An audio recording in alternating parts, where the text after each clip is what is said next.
Le jeu de réalité virtuelle du moment s'appelle Chrono Life et il est considéré comme le meilleur de tous au monde, mec. Et maintenant, il va y avoir une extension de ce jeu appelé Otherworld qui va introduire un nouveau continent.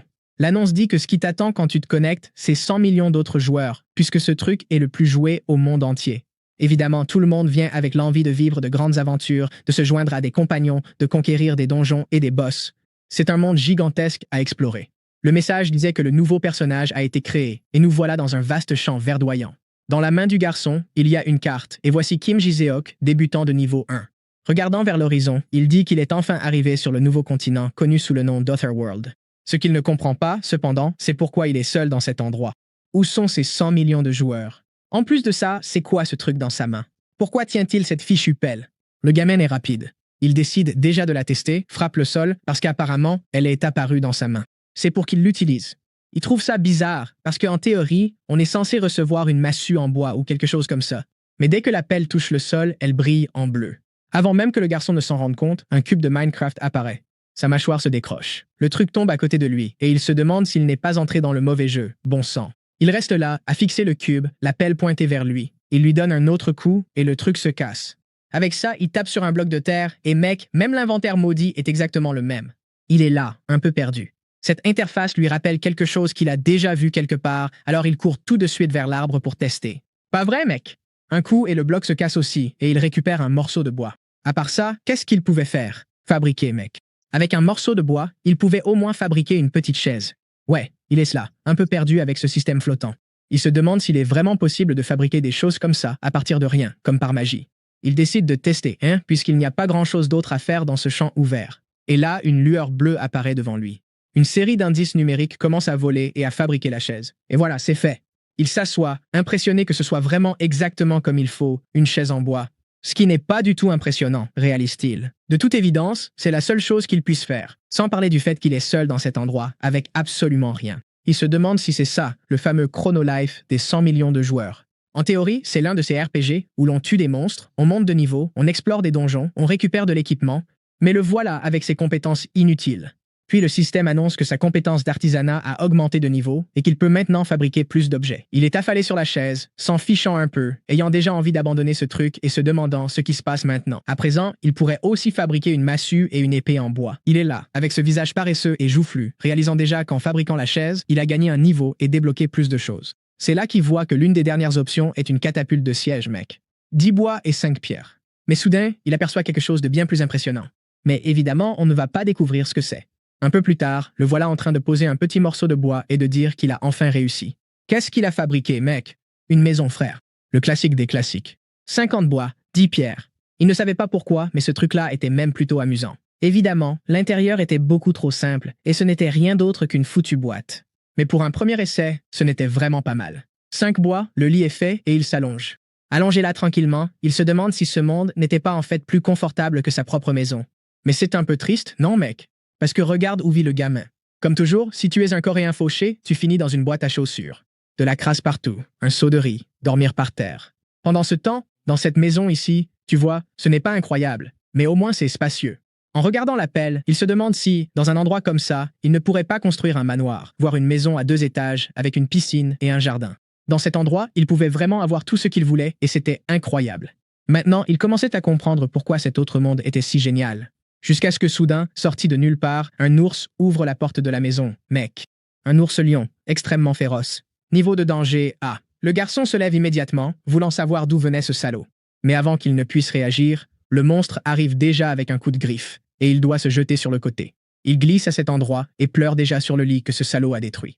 Je pensais qu'il allait s'enfuir, mec, mais il a balancé des trucs avec la pelle et a dit à ce salaud que maintenant il était mort pour avoir détruit son petit lit. Personne n'envahit la première maison qu'il ait jamais construite comme ça et ne s'en sort vivant. Ouais, sauf qu'il a pris un coup de poing en pleine figure et s'est fait projeter loin à travers le toit, atterrissant la tête la première sur le sol. Avec ça, son personnage est mort. Il perd le point d'expérience et réapparaît dans une zone sûre. Déjà découragé, non? Parce qu'il est vraiment faible comme pas possible. Sans parler du fait qu'en regardant autour de lui, il ne voit pas sa maison. Jusqu'à ce qu'il la voie là-bas, complètement détruite. Le pauvre gars se rend immédiatement compte que ce fichu ours a tout saccagé. La chaise et le lit qu'il avait mis tant de mal à construire étaient complètement écrasés. Et c'était la construction qu'il avait tant chérie, parce que c'était la toute première qu'il avait réalisée. Mais maintenant, il veut déjà savoir si ce salaud va revenir, et il dit que la prochaine fois que cette chose se montrera ici, la vengeance sera immédiate. Quelque temps plus tard, l'ours marchait sur les montagnes quand il a senti quelque chose et a regardé sur le côté. La maison était là, mec. Aussitôt, il se met à courir de nouveau et entre en défonçant la porte. Mais étrangement, il s'est arrêté dès qu'il est entré, parce que le garçon semblait l'attendre. Et mec, il ne faisait pas que l'attendre. Il avait installé tout un tas de pièges et un réservoir en bois. Il a déjà dit que maintenant il allait payer pour tout ce qu'il avait fait, et toutes les balles ont touché en plein dans la poitrine du monstre. Le gros ours, même avec plein de crayons ou de pointes plantées dans le ventre, continue d'avancer, mec. Mais le protagoniste dit simplement que ça ne sert à rien de résister. La catapulte de siège tire droit devant. Je ne sais pas comment. On dirait qu'elle a fait un demi-tour pour lancer ce truc vers le haut. Mais il l'a ajusté, et boum, en plein milieu de la poitrine du monstre. Le pauvre gros ours a été traîné sur tout le sol et projeté au loin. Il s'approche avec la petite pelle en demandant si ce salaud ne va pas revenir à la vie. Et dès qu'il le touche, il obtient de la viande brute, du cuir et quelques os. Le monstre disparaît. Et pas seulement ça, mec. Il a même obtenu des objets d'armure dans le style. Non. En fait, il a débloqué la capacité de fabriquer ces objets. Déjà en train de les stocker dans l'inventaire, il commence à comprendre comment tout ça fonctionne. Il semblait que la méta était clairement en chasse. Mais alors qu'il est là à rêvasser, quelque chose s'approche par derrière. Il sent une présence étrange et se retrouve déjà entouré par d'énormes créatures. Il se demande, ce qui s'est passé et pourquoi tout le monde est soudainement apparu là. Évidemment, il n'avait aucune chance de survivre. Et là, bam, il se fait mordre violemment et le personnage est tué. C'était la 2e mort, puis la 4e, puis la 12e et la 49e. Après 108 morts, il a commencé à comprendre pourquoi ces types voulaient le tuer. Ce qu'il ne comprend pas, c'est toute cette haine envers une si jolie petite maison en bloc comme celle qu'il construit. Et évidemment, à chaque fois qu'ils arrivent, il doit tout reconstruire et tout est anéanti. Il commence à se demander si ces salauds détruisent sa maison exprès. Ça commençait déjà à lui taper sur les nerfs. Est-ce que ces salauds pensent qu'il va abandonner à cause de ça? Hors de question. Il va absolument continuer à insister. Ils peuvent essayer autant de fois qu'ils veulent, venir l'attaquer, le tuer encore, il reviendra et reconstruira. 989 morts plus tard, mec, une légion de monstres se retrouve face à face avec le gamin du château. Et tout en haut d'une des tours, tout au sommet, sur le trône, qui est là, mec? Notre gars, leur disant d'amener le boss, ou sinon, ils vont tous mourir. Un ptérodactyle fonce pour attaquer, mord d'en haut, et un laser se déclenche et désintègre la bête. Jizok dit qu'il a déjà donné l'avertissement. C'est leur faute s'ils ont déclenché cette guerre. Alors pourquoi, maintenant qu'il a la forteresse prête, ils restent tous là sans bouger? Auraient-ils peur par hasard? Cette provocation fait même taire le dinosaure, qui commence à courir vers la forteresse du garçon. Mais le gamin est en mode Star Wars, et il n'y a que des lasers qui fusent depuis sa forteresse. La créature cogne sa tête, mais dès qu'il la touche, des flammes jaillissent des 4 coins, mec. Toute la région est en train d'être anéantie par les flammes. Au milieu de tout ça, il y a une sorte de monstre rosâtre, en train d'agoniser, qui essaie de s'échapper, mais on dirait qu'il fonce droit sur ce qui semble être le vrai boss, une créature venue d'un autre monde appelée Grand Touriste. Le niveau du monstre, c'est du lourd, mec. Il dit que cette petite chose rose est pathétique de tourner le dos à l'ennemi, et là-dessus, il l'écrase. Jiseok dit que Grand Touriste a enfin fait son apparition et prévient que cette fois, il sera arrêté. Mais la créature, de loin, répond que ses tentatives étaient inutiles, que tous les efforts qu'il faisait étaient insignifiants pour lui. Peu importe la hauteur ou la taille de la construction, rien ne pouvait résister à son souffle destructeur, mec. Le laser commence à évaporer la moitié du champ de bataille, mais dès que le monstre termine, Jiseok lui demande s'il est vraiment sûr de ce qu'il vient de dire. Il veut le voir répéter cette partie à propos de la taille et de la masse, peu importe. Soudain, tout le sol commence à trembler. En réalité, la ville n'était que le casque du monstre que Jiseok avait créé sous terre. Le boss est resté figé, tout pâle, les yeux levés, et le garçon, mec, est arrivé pour frapper avec un marteau pendant que le boss disait que, vraiment, c'était plus grand qu'il ne l'avait imaginé, frère. Adieu. Écrasé avec toute la planète, presque totalement anéanti, mec, depuis l'horizon, les étoiles et le golem qu'il avait créé. Avec cela, le boss Grand Touriste avait été vaincu, frère, avec un cratère dans la poitrine. Jiseok descend de la main du géant et s'approche du boss. Il s'approche de Grand Touriste et dit que, finalement, c'est lui le vainqueur. Il est temps pour lui de devenir matériel. Avec cela, il acquiert la peau, les yeux, les griffes, les écailles, le cœur et tout le reste que cette chose possédait, frère. Il reçoit le titre XXX et sa renommée commence à se répandre même dans un autre monde. Désormais, le dominateur de ce monde n'est plus Grand Touriste, mais le roi Jiseok, et plus aucune créature d'un autre monde n'oserait le défier. Mais il lève la pelle et dit qu'il est certain que ce n'est que le début. Il voulait aller dans un autre monde. Avec le privilège d'être le propriétaire d'un monde, il pouvait tout gérer dans un autre monde. Je t'avais dit qu'il était survolté, mec. Désormais, il pouvait tout faire. Au sommet d'une montagne, avec une lune rouge derrière lui, quelqu'un annonce que Lord Grand Touriste est mort. Tous les monstres disent que c'est impossible, mais d'autres le confirment. Le propriétaire de ce monde a changé. Il semble que certains d'entre eux fassent partie de la légion d'élite de Grand Touriste. Celui en noir là-bas, le commandant Doro, ordonne une enquête. Mais le Phénix dit que ce n'est pas nécessaire. Le système ne ment jamais, et c'est pourquoi ils devaient tous se préparer à venger le sang de Grand Touriste. Le rouge ordonne de rassembler toutes les forces, et le vert dit que cette fois, ils vont se préparer minutieusement et que demain, ils passeront à l'attaque. Mais soudain, tout le sol de l'endroit commence à trembler, mec. Ils ressentèrent les pas de Grand Touriste, qui apparaît juste devant eux. À ce moment-là, tout le monde prend peur et court à ses pieds en disant qu'il n'aurait jamais cru qu'il avait été tué. En réalité, pour une raison quelconque, le système avait menti. Grand Touriste demande si tout le monde est réuni ici, et la créature trouve cela un peu étrange. C'est alors qu'on découvre qu'évidemment, ce n'est pas Grand Touriste. Jisseok avait fait d'étranges greffes pour maintenir la créature debout, tandis que Grand Touriste, d'une certaine manière, demandait qu'on abrège ses souffrances, car il semble qu'une partie de lui ait été en quelque sorte ranimée. Le roi Giseok veut savoir si ce sont ces salauds qui n'ont cessé de tourmenter et de détruire tout ce qu'il avait construit. Maintenant qu'il en est sûr, ils méritent eux aussi le même sort. À ce moment-là, mec, Grand Touriste était là avec 300 lasers activés, tandis que les monstres sont tous confus, ne comprenant pas ce qui se passe. Les monstres essaient d'abord de demander une petite discussion, mais non. Boum, mec. Prends ce laser. Tout le monde des monstres a été vaporisé. Scène suivante, on retourne à la ferme. Lord Doro veut ce monstre noir géant. Maintenant, il est vert et minuscule. Il demande au patron s'il n'est pas fatigué, s'il ne veut pas un petit coup de main pour la ferme. Mais Giseok répond non, il va parfaitement bien.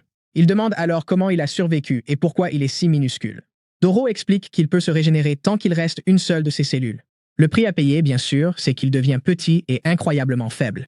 Giseok demande s'il peut le tuer maintenant qu'il est plus petit, et il supplie simplement d'être épargné.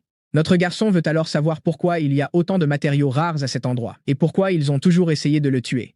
Doro s'excuse, mais il dit qu'il veut la raison, pas des excuses. Doro s'agenouille alors et dit qu'il va expliquer. Le jour où le créateur a rendu visite, Grand Tourist, le propriétaire de l'autre monde, a fait une révélation.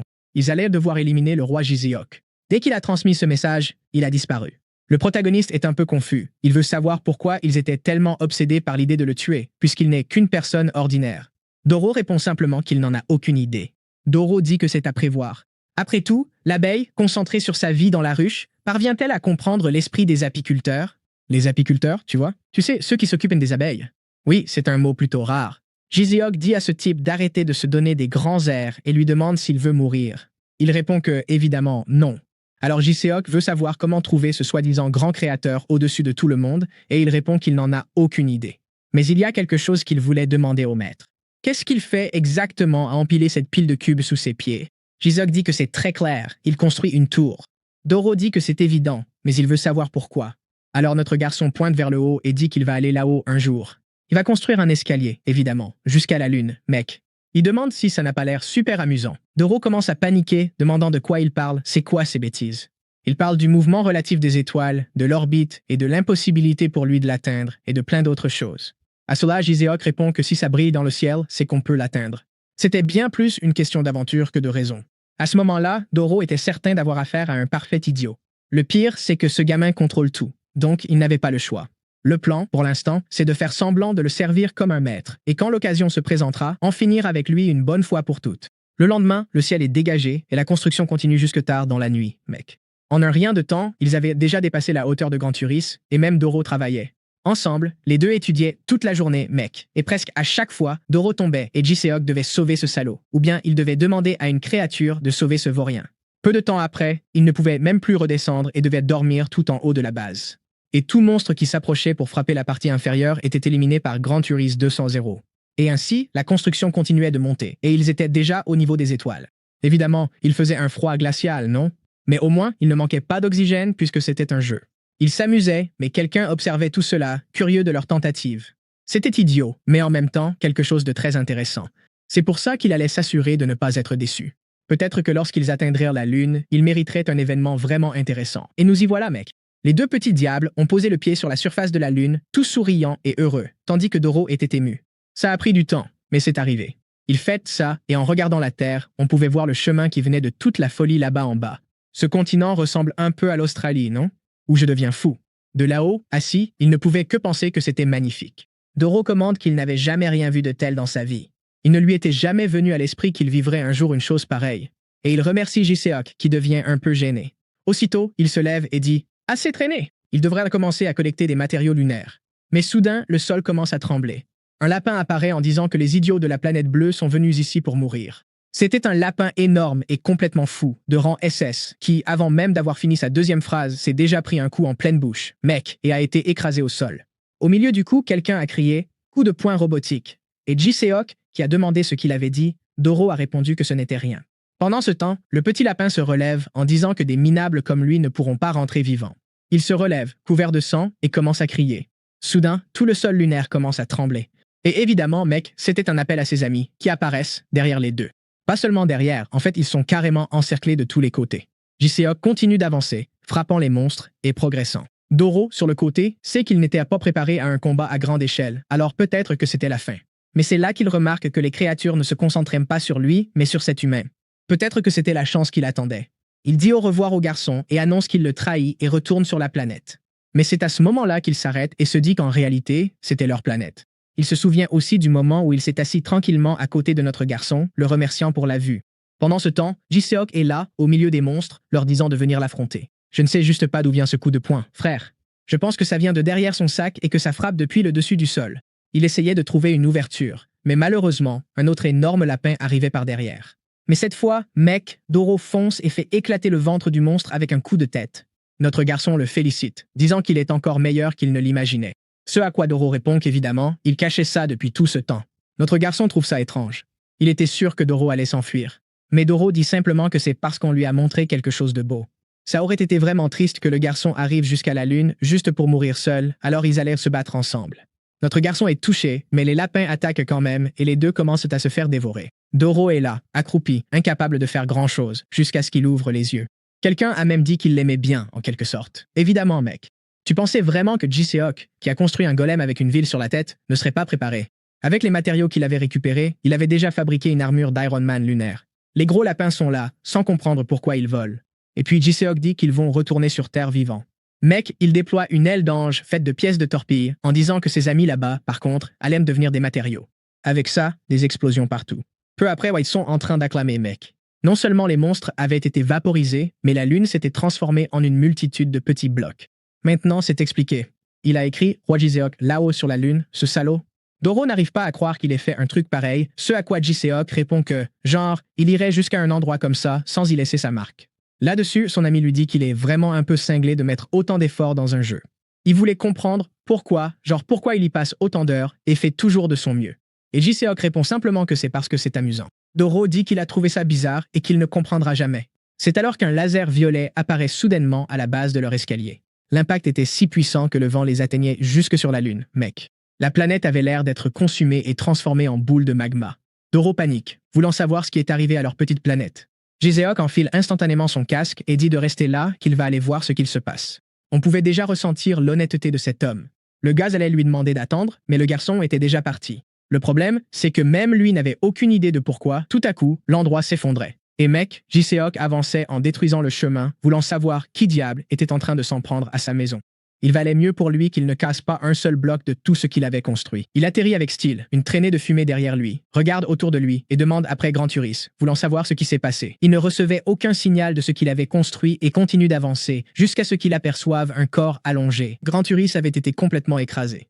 Notre gars se fige sur place quand soudain quelqu'un derrière lui appelle le patron et demande pourquoi il y a encore des gens en vie.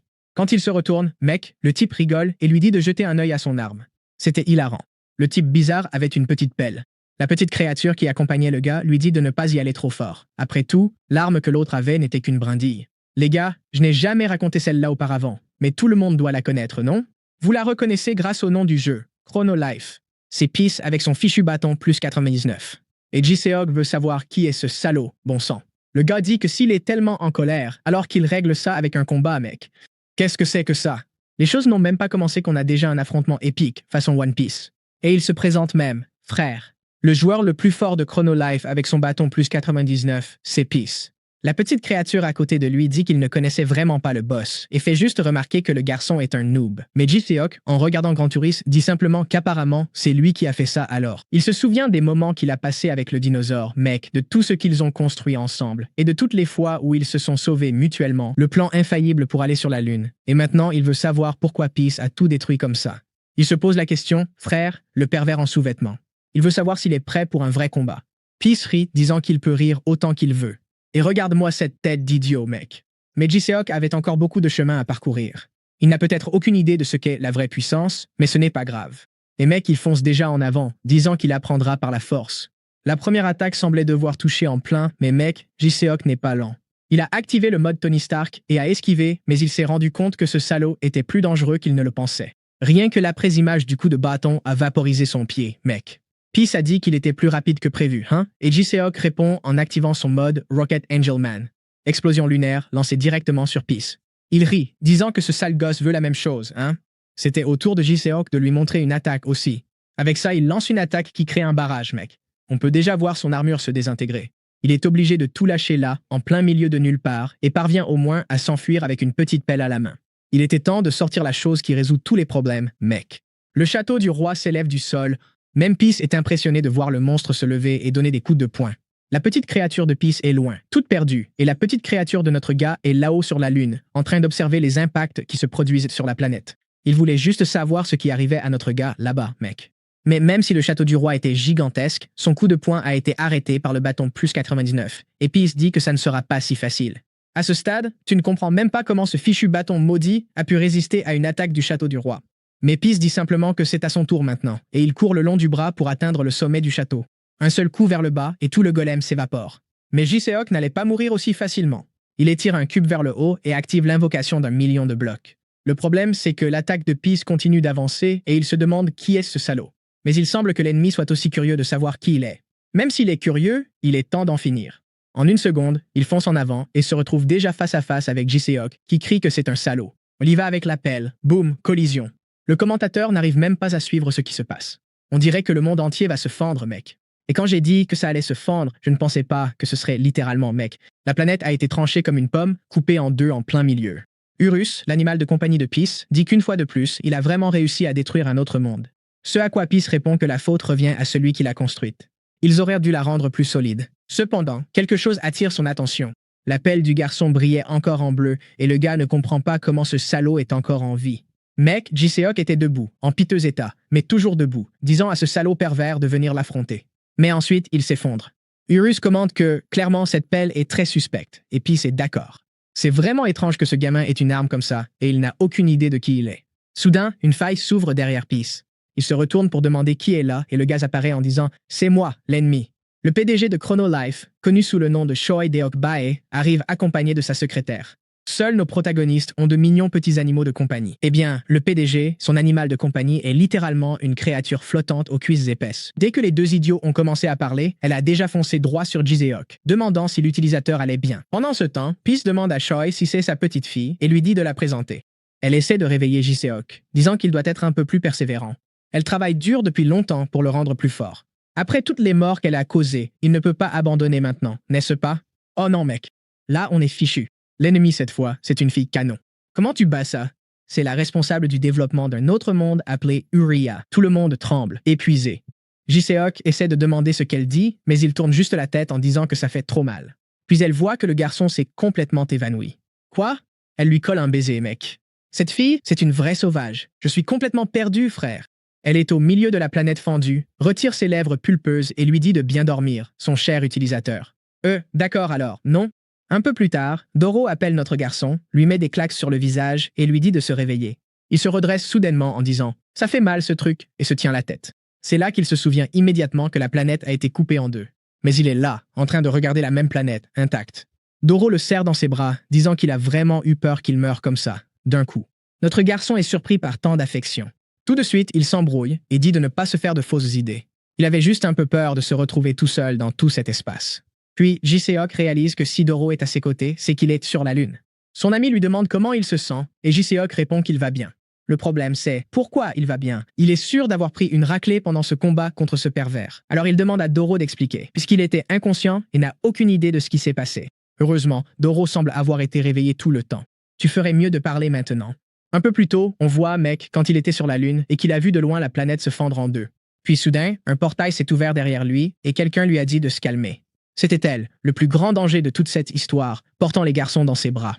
Il a vu le garçon complètement amoché et elle a dit de ne pas s'inquiéter, qu'il était juste un peu sonné. Il se réveillerait bientôt parce qu'elle aurait lancé un sort de guérison, un sort puissant. Cette fille n'a pas toute sa tête. Doro demande si c'est elle qui a fait tout ça à son maître et détruit le monde. Était-elle, par hasard, une créatrice? Toute rayonnante, elle dit qu'elle est gênée d'être découverte comme ça. C'était vraiment une petite fille maligne. Mais il se trompait en pensant que c'était elle qui avait causé tout ce chaos. Doro veut alors savoir qui c'était, et elle répond que c'était Peace, celui qui porte le bâton plus 99. Il est passé du serveur principal de Chronolife en tant que personne la plus forte de l'univers. Avant, il y avait une sorte de barrière qui protégeait les nouveaux joueurs, mais cette barrière a été détruite par lui en utilisant le bâton lui-même. Il est peut-être retourné dans le monde d'origine, mais bientôt, il reviendra aussi dans ce monde, et Peace sera de nouveau menacé. Quand Jiseok se réveillera, ce sera pour lui raconter tout cela, car elle attend beaucoup de ce garçon. Les deux se tiennent la main, et elle utilise sa compétence spéciale de récupération, mec. Les deux moitiés de la planète commencent à fusionner, puis une lumière éclatante illumine toute la galaxie. La Terre est reconstruite. Doro n'en croyait pas ses yeux, et en regardant autour de lui, il se demanda où était passée la fille. De retour au présent, il explique que c'est ainsi que tout s'est passé. Jiseok comprit qu'au final, il avait perdu. Après avoir vaincu ce fichu Grande Rousse, il est devenu trop arrogant, simplement parce qu'il avait reçu ce titre de la part de quelqu'un qui possède un autre monde. Cela lui a fait croire, l'espace d'un instant, qu'il était invincible. Il enfonce la pelle dans le sol, disant qu'il a été pathétique et qu'il a encore une fois échoué à protéger quoi que ce soit. Doro dit que ce type, Peace, est la personne la plus forte de cet univers. Survivre à un combat contre lui, c'est déjà énorme. Mais Jiseok se contente de dire que la seule chose qu'il a faite, c'est de bloquer avec sa pelle. Puis il s'arrête pour réfléchir. Comment cela a-t-il pu arriver? Comment cette pelle a-t-elle pu bloquer l'arme la plus puissante du monde? Il demande alors à Doro s'il sait de quoi la pelle est faite. Doro l'examine de plus près, mais malheureusement, il ne s'y connaît pas vraiment en matériaux. Il y a peut-être des experts quelque part qui auraient une idée. Quand il s'agit d'armes et de minerais, évidemment, personne n'en sait plus que les nains. Ils vivent tous ensemble là-bas, dans la mine de Nelvin, où Jiseok demande s'ils sont doués pour fabriquer des choses comme des armes, et le gars répond « Bien sûr qu'ils le sont, mec ». Aussitôt, notre gars s'en empare et dit qu'ils vont aller trouver ces salauds. Il veut savoir exactement où ils se trouvent, et Doro répond qu'il ne sait pas vraiment où. Notre gars dit « Pas de problème, ils vont chercher directement depuis le ciel, mec ». Il était temps pour lui de partir en mission à nouveau, pour en finir avec ce fichu pervers avec un plus 99 qui a détruit sa maison, et avec cet autre pervers aussi, pas vrai, mec? Le grand. Il vaudrait mieux que ces deux-là se préparent, parce qu'il allait clairement leur présenter l'addition. Pendant ce temps, dans un autre monde, au pays des ténèbres, un petit squelette s'avance vers le groupe d'aventuriers. Une mante stylée surgit avec une technique de taille et tue tout sur son passage. Il s'appelle Yohim, et c'est un guerrier de niveau 49. Un autre arrive en exécutant une attaque sombre. Celui-là, c'est Peach Shield. En plus, il y a un petit bandit appelé Foxter, le renard, et une mage nommée Grace. On dirait qu'ils ont farmé toute la journée et commencent à en avoir marre, disant que c'est ennuyeux. Yohim explique que c'est aussi facile parce que c'est la difficulté prévue pour les nouveaux utilisateurs. Si les monstres étaient trop puissants, comment les gens qui viennent d'arriver pourraient-ils monter de niveau? Évidemment, ils font exception, ayant progressé bien plus vite que la normale. Peach dit que les personnes qui gèrent cet endroit ont vraiment l'air d'amateurs. Le serveur a même planté un peu plus tôt. Les 4 continuent de farmer, et le renard dit qu'en ce moment, ils doivent être les plus forts de ce serveur. Jusqu'à ce que soudain, Grace s'arrête et lève les yeux. Yohim demande ce qu'il se passe, mais elle essaie de comprendre ce que c'est, ce truc là-haut dans le ciel, pas vrai? De loin, on peut voir une tête avec une hélice. Là-haut dans le ciel, hein, mec? De loin, on peut voir une tête avec une hélice. Tu sais déjà ce que c'est. Le groupe, cependant, se demande si ce n'est pas une sorte de monstre encore inconnu. Yohim, confiant, dit que ce monstre n'a pas eu de chance de tomber sur son groupe en premier. Évidemment, mec, c'est la tête de Grand Turis. Le pauvre petit dinosaure qui a souffert est mort, dont le corps a été utilisé et maintenant même la tête est utilisée, frère. Qu'est-ce qui va suivre? Sauver le bouclier dent? Ou peut-être la dent bouclier? Là, je suis perdu. Là-haut, dans la petite fenêtre, notre gars demande où sont ces fichus nains, et Doro répond que, malheureusement, tout ce qu'il voit, ce sont des squelettes. Il n'arrive tout simplement pas à croire que le grand chef ait été réduit à une tête flottante. Notre gars dit pourtant que le patron doit être content, et demande à Grand Turis s'il n'apprécie pas d'être là à flotter, mais il continue juste de demander qu'on le tue. C'est alors que Doro lui dit de jeter un œil pour voir si ceux là-bas ne seraient pas des joueurs. On dirait qu'ils cultivaient au combat. C'est alors que soudainement, l'un de leurs sorts touche l'hélicoptère de notre gars. Il essaie d'esquiver, mais ces salauds envoient une véritable rafale depuis en bas. Le foutu Yohim dit aux autres de continuer à mettre la pression. Bientôt, il tombera du ciel. Mec, ce salaud envoie même un bouclier tournoyant, mais il ne fait que toucher et ne sert à rien. Maintenant, il est clair que ces attaques ne font littéralement aucun dégât, et Jiseok est perplexe, disant que ce groupe s'est révélé un peu plus faible qu'il ne l'avait imaginé. Doro lui dit d'y aller doucement, ils doivent être des débutants. Pendant ce temps, notre gars pense qu'après ce combat avec ce foutu type, il s'est un peu ramolli. La question est-ce qu'ils vont les laisser s'en tirer comme ça ou pas? Et évidemment, Jiseok répond, pas question. S'ils attaquent en premier, ils devront en payer le prix. Alors, il appelle Grand Turis et lui dit de tout faire exploser. Le groupe en bas voit alors que la tête se tourne vers eux, mec. Sa bouche s'ouvre, préparant immédiatement le laser, et Yohim est certain qu'ils ont fait une grosse erreur. Ensuite, le laser s'active, vaporisant tout le groupe de pauvres âmes. Il parvient à esquiver, tandis que les autres disparaissent. Devant lui, il n'y avait plus qu'un mur de flammes, alors qu'il dit que ce truc est beaucoup trop puissant. De là-haut, notre gars crie que ce salaud ne s'en sortira pas vivant. Sur ce, des lasers pleuvent, et Yohim est projeté au loin. Une énorme sphère à cet endroit, mec. On dirait une explosion nucléaire. Un peu plus tard, le dieu des cieux pose sa grosse tête de grand Uris, et Yohim, le pauvre, reste là complètement grillé. Doro demande s'il va vraiment essayer de demander son chemin au squelette, et Jiseok répond « Oui, ça me semble une excellente idée ». Avec une pelle, il frappe la tête du squelette et récupère quelques os. Avec cela, la capacité de créateur d'os est débloquée. La condition d'activation, c'était qu'il ait vengé les squelettes, non? Ce qu'il a fait. Cette capacité lui permet de créer de puissants squelettes en combinant des os.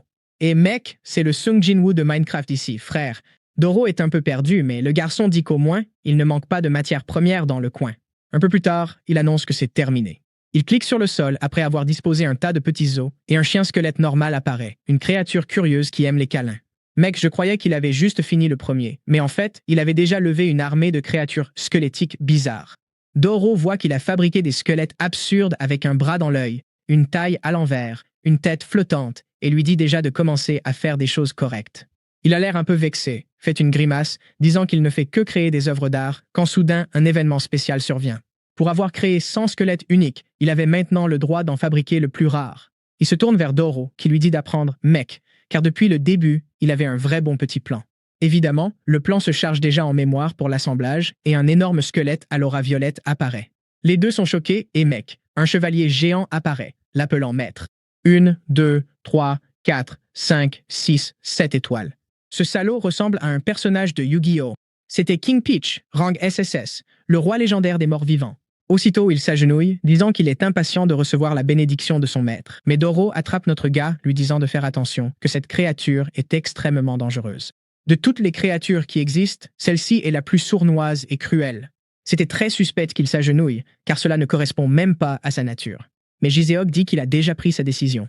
Le nom du liche serait Pijudeok, pour l'amour de Dieu. Quel genre de nom impossible est-ce là? On va l'appeler Peach, un mélange de Pijudeok et liche. Qu'est-ce que vous en pensez? Je ne vais pas continuer à dire Pijudeok, sérieux. Ce nom, c'est trop. Peach le remercie pour le nom, disant qu'il est excellent. Il me remercie, non? Parce que c'est moi qui ai trouvé ce nom cette fois. Tout de suite, Jiseok veut savoir s'il a une idée d'où se trouvent les mines de Nelvin. Doro doute, mais Peach répond immédiatement oui. Jiseok lui dit de les y emmener maintenant, et il sort une dague en disant « Bien sûr ». Puis on revient à quelques instants plus tôt. Au milieu de la forêt paisible, tous les petits animaux buvaient à la source quand cette collision entre le bâton et la pelle a eu lieu. Toute la forêt s'est illuminée et la planète a été fendue en deux avec des lasers qui jaillissaient vers le ciel. Le monde a dû être restauré peu après. Cela n'est pas passé inaperçu auprès des joueurs qui ont été déconnectés et laissés dans la confusion. Au milieu du trône, il y avait un œil démoniaque. Au milieu de la rivière, quelqu'un regardait un rêve, et un autre était assis sur le trône. Tout le monde pensait que cette nouvelle personne, celle qui avait reçu le titre de propriétaire du monde, attirait beaucoup d'attention. Et ce jour-là fut marqué comme l'avènement des rois. Quelque temps plus tard, regardez ce squelette que notre garçon a envoyé valser. C'est vraiment dingue. Et le voilà en train de faire la fête dans les mines de Nelvin. Mais soudain, il dit qu'avant toute chose, il veut demander quelque chose à Peach, qui cache aussitôt le couteau derrière son dos. Rien de suspect, vraiment. Évidemment, Jiseok dit tout de suite à ce salaud d'arrêter de se cacher. Il sait bien qu'il ne compte pas laisser les choses en l'état, surtout qu'il a encore des affaires à régler au pays des morts. Mais il n'avait pas à s'inquiéter. Ils allaient commencer ça tout de suite. Peach, le pauvre, est perdu. Il ne comprend pas ce gamin sorti de nulle part et lui demande ce qu'il veut dire. Les deux se fixent un instant. Et l'instant d'après, Peach porte un équipement de sécurité complet pendant que notre garçon explique que vivre dans un endroit sûr est une priorité pour tout humain. Ils allaient rassembler la force de tout le monde pour commencer à construire des structures ici. L'objectif était de créer une forteresse pour se protéger de n'importe quel joueur et de l'armer suffisamment pour que personne n'ose s'en approcher. Il lève les bras, déclarant que tout le monde ici va travailler ensemble pour se protéger et garantir la sécurité.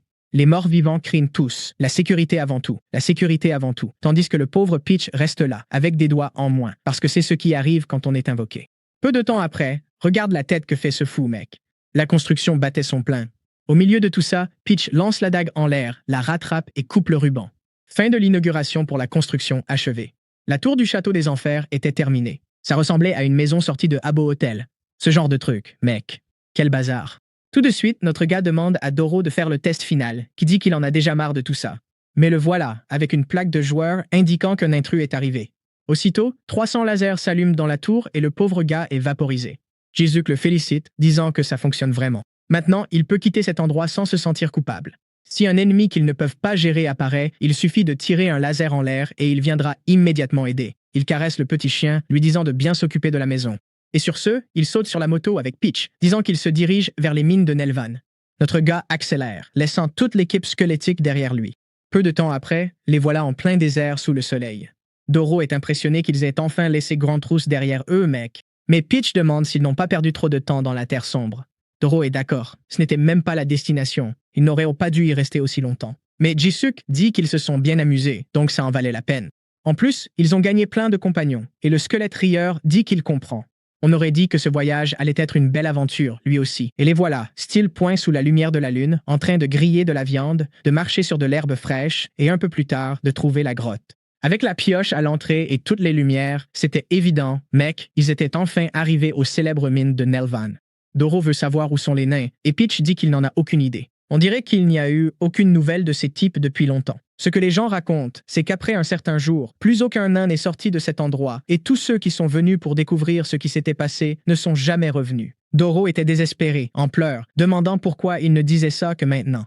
Et Peach répond que c'est parce qu'ils n'ont jamais posé la question, mec. Mais alors qu'ils sont là à discuter, à se demander s'ils doivent faire demi-tour, des nains au loin sont en train de viser. Dès que l'attaque est lancée, bien sûr, Jisuk le sent, mec. Doro a réussi à bloquer le coup avec ses fesses.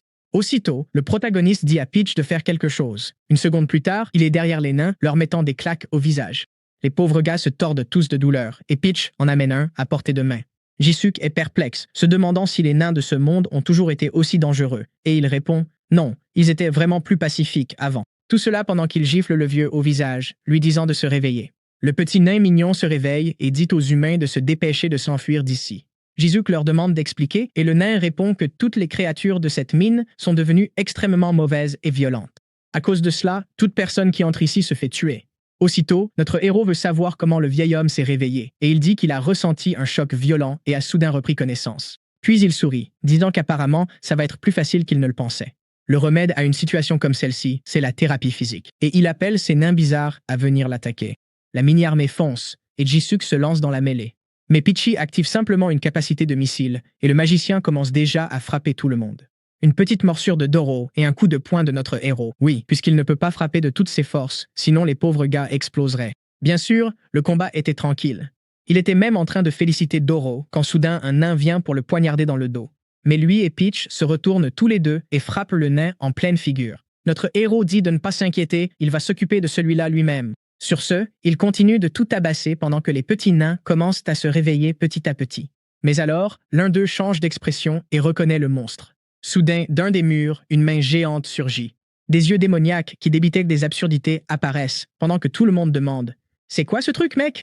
Frérot, ce machin-là, c'est un démon avec 3 bouches, des os dans la main, 3 yeux. Il rugit devant eux 3.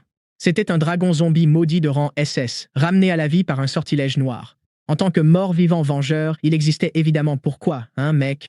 Pour se venger, bien sûr. Notre gars esquive les attaques sans comprendre pourquoi c'est lui la cible dans cette histoire.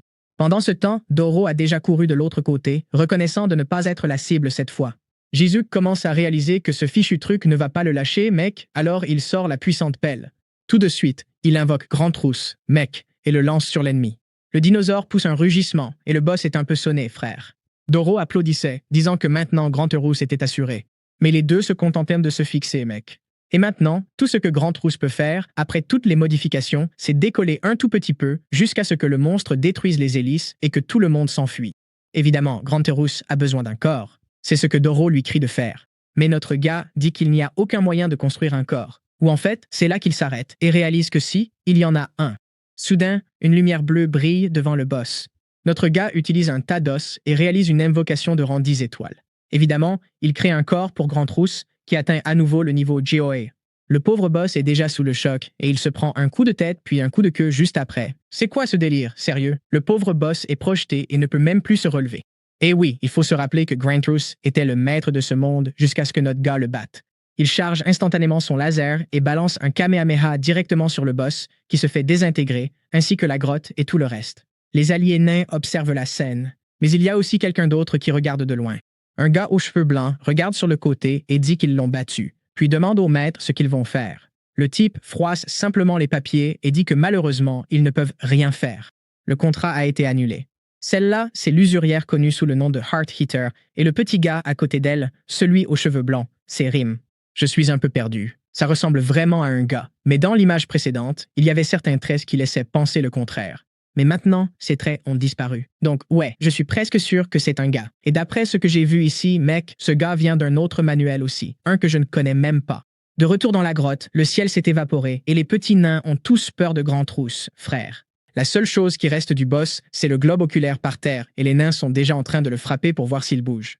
Jizuk demande à Doro s'il a trouvé quelque chose, mais il répond que malheureusement non. Ce qui est étrange, car il ne devrait pas y avoir de monstre sur lequel il n'a pas d'informations. Mais vraiment, celui-là, c'est quelque chose qu'il n'a jamais vu auparavant. Ils réfléchissent à tout ça quand l'un des nains s'approche et dit que cette chose est apparue de nulle part dans la mine. C'est Kim à la barbe verte, le gars qui s'occupe de cet endroit, et il les remercie de les avoir sauvés. Les garçons se présentent, se serrent la main et disent qu'ils sont ravis de faire sa connaissance car ils ont plein de questions à poser aux nains. Le gars dit qu'il a toutes les informations et tout de suite, notre héros veut savoir s'il a la moindre idée de ce dont la pelle est faite. Immédiatement, cela attire l'attention du nain et lorsqu'il l'examine, il dit qu'en se basant sur la texture, ses courbes, c'est clairement un matériau dont il n'a aucune idée. Pas vrai, mec?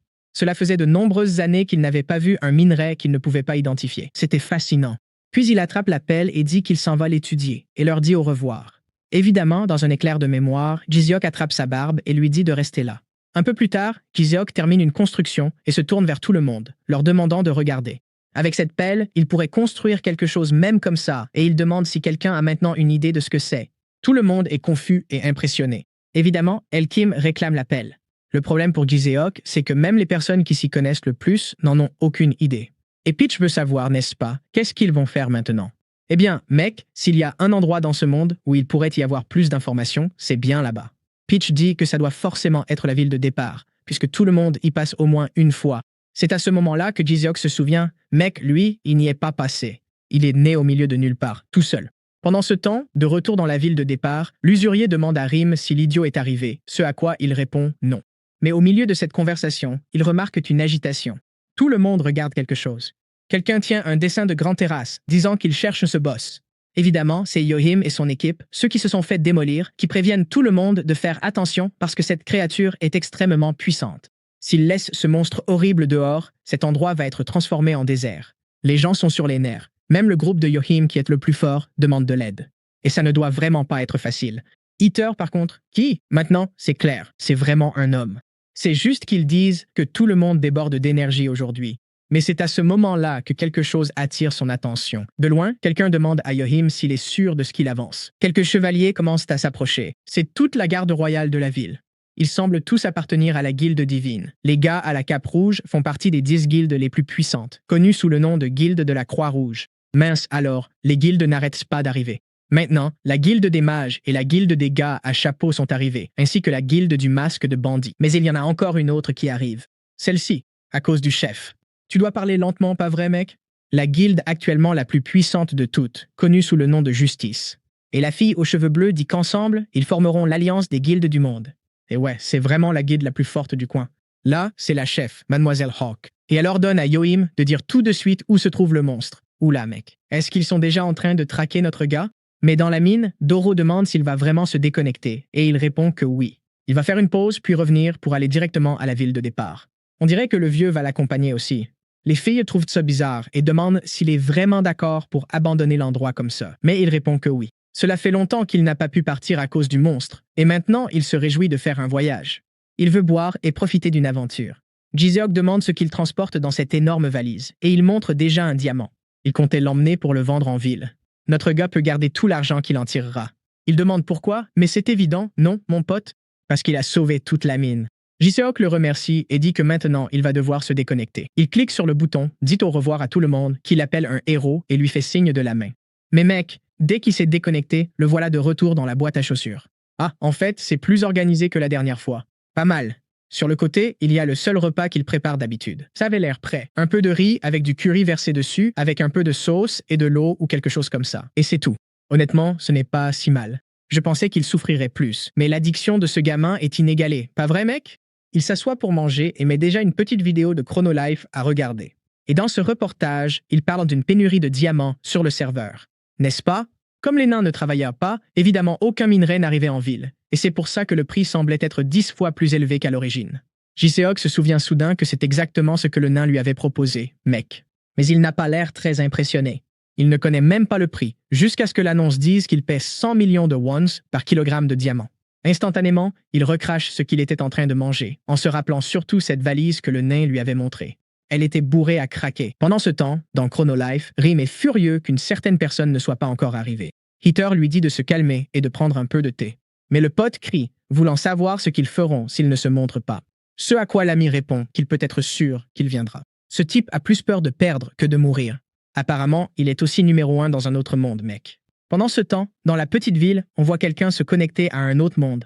L'armure commence à se former et le système annonce qu'il est classé numéro 1, mec. J'ai lu le début de cette histoire, mais je ne suis pas allé très loin.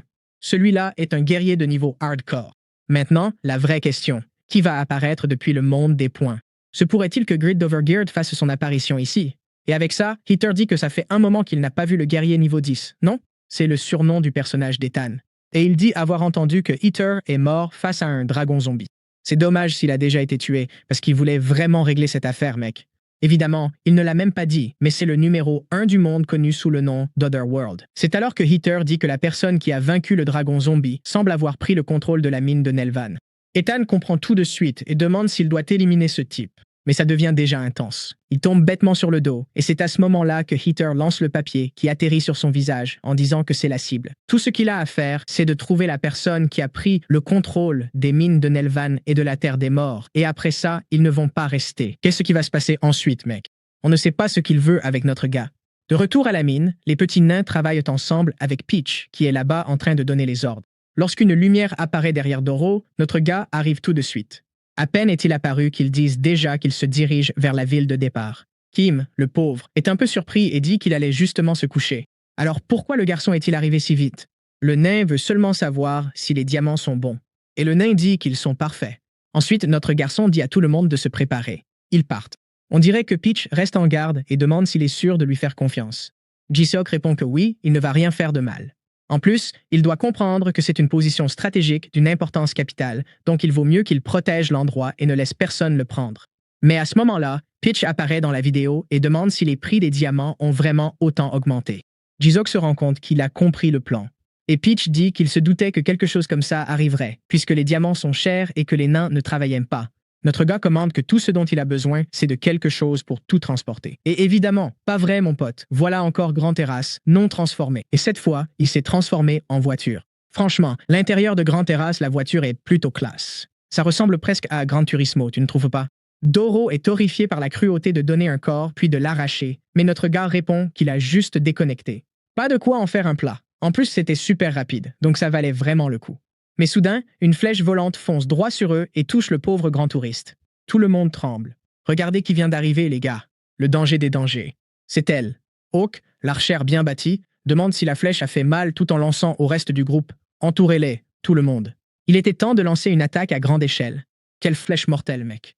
Juste après, des feux d'artifice explosent dans leur direction, signalant la présence d'ennemis à proximité. Aussitôt, le reste des guildes s'enflamme, affirmant qu'il est temps de montrer pourquoi leur alliance est la meilleure. Ce gars-là, là-bas, c'est le chef de la guilde divine. Et puis, une autre nana badass est arrivée, léchant sa propre cicatrice en disant que le monstre a l'air plutôt drôle. Mec, t'as vu ce manga avec la fille au petit bouclier, tout en armure rouge? Elle ressemble à une version pour adultes de ce personnage. Pendant que Suyang dit qu'elle va lui arracher l'œil, là-haut dans le ciel, un autre arrive en volant, mec. C'est Babidibou. Sérieusement, c'est quoi ce nom? Je dois essayer genre 5 fois avant de le dire correctement. C'est le chef de la guilde de la Terre Sacrée. Le gars de la guilde Walbenden, ceux avec les masques, c'est Maître Jian. Et il ne dit littéralement rien, juste une série de points de suspension. Le plus dangereux d'entre eux, le gros rond, saute déjà du sommet en disant que le spectacle va commencer. En une seconde, le grand gars, Ji-Seok, était complètement encerclé de tous les côtés, mec. Ji-Seok n'a aucune idée de qui ils sont ni pourquoi ils lancent une attaque surprise. Aussitôt, il ordonne aux méchas de tirer le laser. Mais Hawk semblait préparé et ordonne d'activer le plan A. Le tir part. Certains esquivent, d'autres se baissent. Ji-Seok est impressionné. Et puis, les chevaliers chargent, disant à tout le monde de l'achever. Pendant ce temps, Babidi dit que l'analyse de Yohim n'était finalement pas si mauvaise. En parlant de ce démon, le voilà justement, affirmant qu'aujourd'hui, il va se venger du monstre. Avec son épée tant convoitée, il est certain que même si ce type est fort, il n'y a aucune chance qu'il puisse battre autant de personnes à la fois. C'est alors qu'il regarde sur le côté et voit Ji-seok là, haletant, piégé dans du verre, le fixant du regard. Soudain, il ouvre la trappe, jette Yohim contre le mur, et maintenant tous ceux qui étaient venus attaquer sont un peu perdus. Mais là, mec, il a complètement perdu la tête et dit que personne ne va lui voler ses diamants. Hors de question. Une flopée de jambes mécaniques commence à donner des coups de pied aux gens qui sont forcés de battre en retraite, tandis qu'ils demandent tous de quoi ils parlent avec ces diamants. Ils ne sont même pas là pour ça. En se grattant la barbe, quelqu'un demande pourquoi ils parlent de ce genre de choses. Mais peu importe. Maintenant qu'ils ont échangé la première attaque, il n'y a plus de raison de reculer. Le reste du groupe est survolté, disant qu'ils sont d'accord avec lui. Même Hawk dit que, qui que ce soit, c'est maintenant l'ennemi de tout le monde. Ji-seok est un peu surpris qu'ils y aillent vraiment, mais oui, tout le monde commence à attaquer. Il est là, à l'intérieur de Grand Touriste, en train d'attendre quand quelqu'un active le premier style de lame et que tous ceux qui sont à proximité se font découper, mec. C'était ce foutu Ethan qui était arrivé, lançant déjà une autre attaque en croissant, mec. Évidemment, notre gars et son pote restent là, sous le choc. Et soudain, tout le monde a disparu. Puis Ethan s'approche de lui et demande si c'est lui, avec la pelle, qui a pris la mine. Ji-seok veut savoir ce qu'il fera si c'est le cas. Ethan dit que maintenant, ça va devenir intéressant. C'est parce qu'à partir de maintenant, il va l'escorter en toute sécurité jusqu'à la ville. Le reste des troupes était plus loin devant. Mais Ethan venait juste d'arriver et une autre attaque en croissant de lune a découpé tout le monde. Mec, le gars créait déjà une tornade et demandait où était passée cette alliance des guildes. Même comme ça, les gens ont été courageux, ils y sont allés. Mais le gars esquivait avec une facilité déconcertante. Une flamme venue de l'enfer les a tous brûlés pendant que Ji-seok regardait simplement de loin. Confus, il demande même si le vieux a engagé ce type, qui répond que non, n'est-ce pas? En voyant tout ça, Ji-seok commence à se demander qui gagnerait dans un combat, le pervers ou ce type. Pendant qu'ils sont sur la tête de Grand Touriste, le groupe de Yohim est en bas, en train de souffrir, encore une fois emporté. Les filles disent déjà que si même les guildes unies n'ont pas gagné, elles n'ont aucune chance. Mais ensuite, elles remarquent notre gars derrière elles et commencent à penser à attraper quelques diamants et à se venger. La petite voleuse renarde dit qu'elles vont compter jusqu'à 3 et attaquer. Mais avant même que le compte ne commence, Ji-seok apparaît à côté d'elle et dit « un pour le compte ». Les trois reculent et il leur demande si elles vont vraiment tenter quelque chose. En une seconde, c'est un coup de poing robotique et elles sont envoyées valser comme la Team Rocket. Mec, Ethan est impressionné, disant que le gamin n'est finalement pas si mauvais. À ce moment-là, il dit à notre gars qu'il fait tout ça pour de l'argent. Au milieu de leur conversation, regarde qui est là, mec. La stupéfiante Hawk qui voulait profiter de cette petite occasion pour s'échapper. Mais quelqu'un s'est interposé devant elle et elle s'est mise à trembler. Elle était la dernière restante et il n'y avait plus aucune issue maintenant. Un peu plus tard, sur la tête de Grand Touriste, regarde qui est transporté, mec. C'est elle, la fille à la pelle, qui essaie d'expliquer qu'elle était vraiment venue tuer le monstre et qu'elle ne savait pas que c'était une personne. Mais Ji-seok et Ethan la fixent tous les deux, lui demandant si elle dit vraiment la vérité. Puis Ji-seok se souvient qu'il avait dit qu'il éliminerait tous ces bandits et écraserait tout le monde. Mais maintenant, ça n'a plus de sens, étant donné qu'il n'était même pas là pour le voler. Et les autres disent « c'est vrai, cette nouvelle sur lui qui tue des monstres a dû se répandre rapidement ». Alors Ji-seok dit à tout le monde de se taire et annonce qu'il a une question pour Ethan. Le client qui l'a engagé était-il au courant pour les diamants? Ethan lui renvoie la question, demandant s'il pense vraiment que les gens sont aussi gentils ou qu'ils font de la charité, rendant évident que le type savait déjà. Mais maintenant, Ji-seok trouve ça encore plus étrange. Si le type savait, pourquoi n'a-t-il pas simplement essayé de les prendre par la force? Puis il dit « ce type est louche », tandis que Hawk, sur le côté, demande à être libéré, mais ne la libère pas. Hors de question. Tant qu'elle est là, l'artiste doit continuer à dessiner. Un peu plus tard, le voilà qui arrive à la ville de départ. Mais toutes les guildes sont alignées devant lui. Les gars demandent tout de suite si c'est lui qui a attaqué les forces alliées. Ils savent exactement ce qui est arrivé à leurs amis et ne le laisseront pas entrer. Mais c'est à ce moment-là que quelqu'un s'avance. Comme je l'ai dit, plus elle reste près de lui, plus l'artiste doit travailler. Et elle dit que cette personne est un invité de l'Alliance, donc il vaudrait mieux qu'il lui montre un peu de respect. Les gars sont perplexes, voulant savoir pourquoi la commandante a soudainement changé de camp, surtout qu'ils étaient ceux qui se sont fait attaquer. Mais elle dit que tout cela était un malentendu, et que c'est eux qui l'ont attaqué en premier. Mais maintenant, tous les deux étaient déjà en train d'entrer dans la ville. Soudain, elle se penche tout près de l'oreille de notre garçon et lui dit qu'il va devoir tenir sa promesse. Et évidemment, ce sont les diamants qui l'intéressent, n'est-ce pas, mon garçon? Elle veut une part de l'argent qu'il va gagner. Ouais. C'est le prix à payer pour entrer gratuitement dans la ville comme ça. Un peu plus tard, le groupe de notre garçon est là, avec Hawk qui montre tout, désignant les poulets, parlant aux autres groupes pour qu'ils ne le frappent pas. Pendant ce temps, Doru s'amuse comme un petit fou, ce petit vaurien. Tout son groupe est juste là pour s'amuser. Ils sont tous à la fontaine, mangeant paisiblement. Où est la guerre? Que se passe-t-il? Ethan demande si c'est délicieux. Il devient ému, disant que maintenant il comprend pourquoi ce jeu est autant aimé. Il était né tout isolé et n'a jamais vécu quelque chose comme ça. Doro, comme toujours, demande si ça a du sens de perdre du temps dans un endroit aussi inutile. N'avait-il pas des tonnes de diamants rares à vendre? Ça casse instantanément l'ambiance, et il s'excuse, mais c'est à ce moment-là que quelqu'un dit qu'il doit parler à la personne qui a engagé le type qui l'a sauvé. C'est alors que Jésus remarque que la voix ne vient pas de quelqu'un de leur groupe, et voit quelqu'un assis à côté de lui. Évidemment, c'est Heather qui dit que c'est lui, celui qui a engagé Éterne pour le protéger. Il se présente à notre garçon et dit qu'il s'occupe de prêts et d'autres choses. Ouais, un usurier louche. Et évidemment, il est là parce que Jésus est arrivé et n'est pas venu lui parler. Heather réprimande Éterne en disant qu'il aurait dû finir le boulot, et Éterne répond que le garçon est en ville, donc il a terminé. Alors Heather dit d'accord, mais le garçon doit déjà savoir pourquoi il a été amené ici. Jésus répond que oui, il veut acheter les diamants qu'il possède. Ce fichu usurier se met à rire et dit qu'il apprend vite. Mais au moment où il s'apprête à expliquer les conditions de l'accord, tout commence à trembler. Jésus est un peu surpris, Éterne est tendu, mais Heather dit simplement que c'est pour ça qu'ils auraient dû aller directement à la planque. Celui qu'on connaît comme le propriétaire du grand trône d'or et le plus grand marchand de la vie de Krona est arrivé. Ce type s'appelle Sloth Riot, mais je vais juste l'appeler Riot, comme rébellion. Tout le monde dans la ville est perplexe, se demandant pourquoi il y a un trône qui vole dans le ciel. Apparemment, c'est un nom bien connu, un PNJ du serveur principal. Jésus veut savoir pourquoi ce type est ici, vu à quel point il est célèbre, sans parler de ce trône gigantesque avec lequel il est arrivé. Oh mon Dieu, quand il apparaît, c'est un gamin à l'air tout insignifiant, genre c'est quoi ce délire mec? Tout le monde le fixe, complètement perdu, fait des têtes bizarres, sans rien comprendre. Doro et le nain, quant à eux, disent que c'est un garçon charismatique. Mais Riot soupire et dit qu'il va aller droit au but. Il est là parce que l'humain doit lui vendre tous ses diamants. Heather s'excuse et dit que malheureusement il a déjà... Mais Riot le coupe, frérot, lui dit de se taire et lui demande s'il est bien ce Heather, le serpent sournois. Il veut savoir si c'est ce maître pathétique à lui qui lui a dit de faire ça. Mais mec, Heather n'a pas aimé ça, il dit de ne pas insulter son patron si tu ne veux pas mourir. Mais Riot n'a pas l'air faible du tout et demande s'il a seulement conscience de la différence de niveau entre eux. C'est alors que Jizuk intervient et leur dit à tous les deux de se calmer. Si tous les deux veulent acheter, alors il y a une façon parfaite de négocier. Pas vrai, mec? Le vaurien se sent chanceux. Plus il y a de gens qui veulent un objet, plus sa valeur augmente. Et il dit aux clients qu'ils vont lancer une enchère, tout comme un like sur cette vidéo qui aide Mamoru à créer du contenu encore plus croustillant pour ses spectateurs. Activez la petite cloche malicieuse, et je me retire.